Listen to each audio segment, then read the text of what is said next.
Welcome ulit sa Alanganing Gising ng RN Diaries Part 2. So, nakamove on na tayo sa may unang nasa top list ko na groceries. Ang pangalawa para sa akin ay skincare products. Pangalawa, priority ang skincare. Oo naman, sister. Mapalalaki o babae, skincare ay hindi kaartihan. Hindi siya kaartihan. Part ng hygiene yan.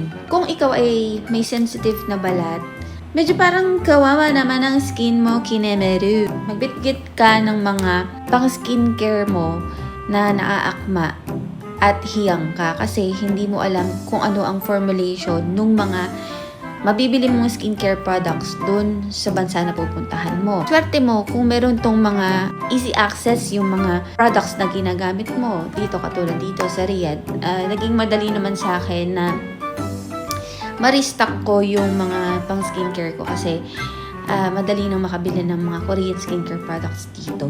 Madami na nagbebenta. Pero, kung ang skincare mo po ay local brand at sa Pilipinas lang mabibili, better mag-stock ka na ng mga good for 2 to 3 months. Yun nga, kung very sensitive ang balat mo at meron kang mga specific na skincare products na yun lang ang nagiging epekto sa iyo, na nagiging effective sa iyo, ay better magdala ka na lang din. Pero kung ikaw naman ay isang safeguard, kung ikaw naman ay yung mga simpleng sabon lang na goods ka na at napakakinis mo na kahit yun lang ginagamit mo, eh day, congratulations sa iyo. Ikaw na ang pinagpala. Siyempre, mga babae makakarelito.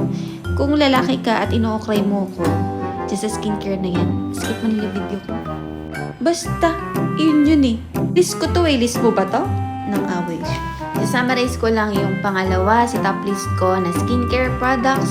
Bumili ka muna ng good for 2 to 3 months ng mga skincare products na akma sa balat mo.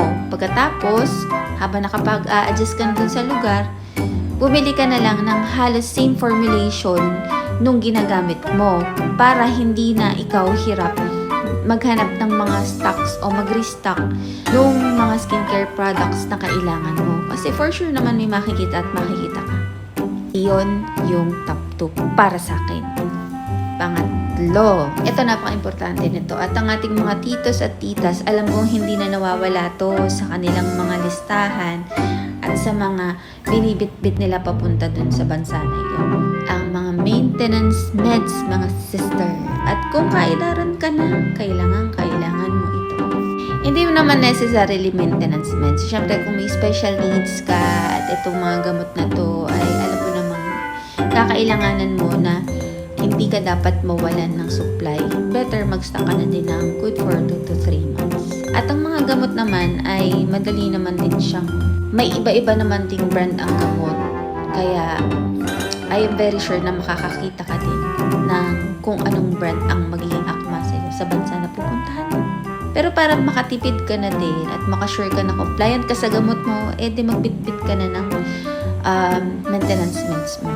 At hindi necessarily na pagka sinabi kong maintenance meds ay pang-maintain na pang hypertension o kung diabetic ka, hindi yun ibig ko sabihin. Isang bagay din na dapat ka mag-stock ay yung mga gamot na usual na kinakailangan natin. Anong mga gamot na nasa bahay na laging nakastock sa inyo? Paracetamol, Mefenamic, pain relievers, para sa trangkaso, ayoko na magbanggit ng brand, para sa sipon, ubo, pag nagdadayariya, hindi mo kaya. Baka magulat ka, isang araw kailanganin mo talaga. Pero may mga pagkakataon talaga na magugulat ka na kailangan mo pala. Tingin ko yun, yung mga typical na nagiging sakit natin o pangkaraniwan na nasa ramdaman natin. Sa akin, ang pinaka-crucial sa akin na dapat meron lagi sa akin ay paracetamol. Hiyangan yan, di ba? Paracetamol man din siya sa generic name. Pero yung brand na hinahanap mo minsan, feeling mo iba yung effect sa'yo. I don't know. Ganyan ba kayo? Ganun kasi ako eh. Kung hiyang. Huwag mo kong kontrahin.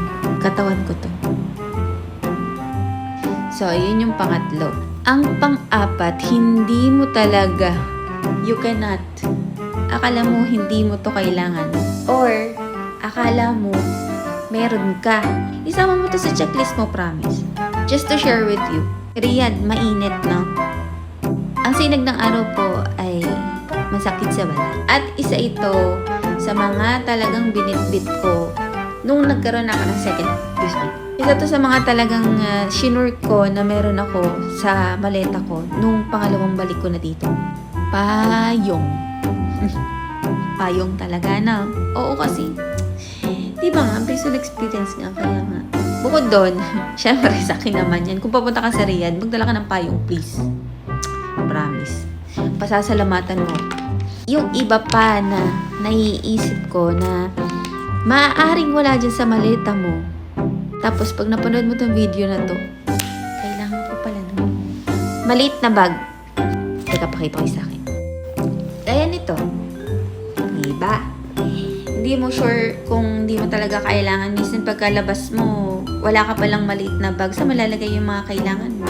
Yung iba pa, medyas, pair of slippers, tuwalya. At ang pinaka-importante sa lahat na akala mo ay di mo kailangan, ay panglinis ng kuko, sister. Yan yung mga naging na-struggle ko dito. Hinahanap ko talaga yan sa grocery store. Lalo't napakamahal magpalinis ng kuko dito. Okay na lang sa sarili ko na lang. Napaisip ka, no? Nail cutter. Huwag mo talagang kakalimutan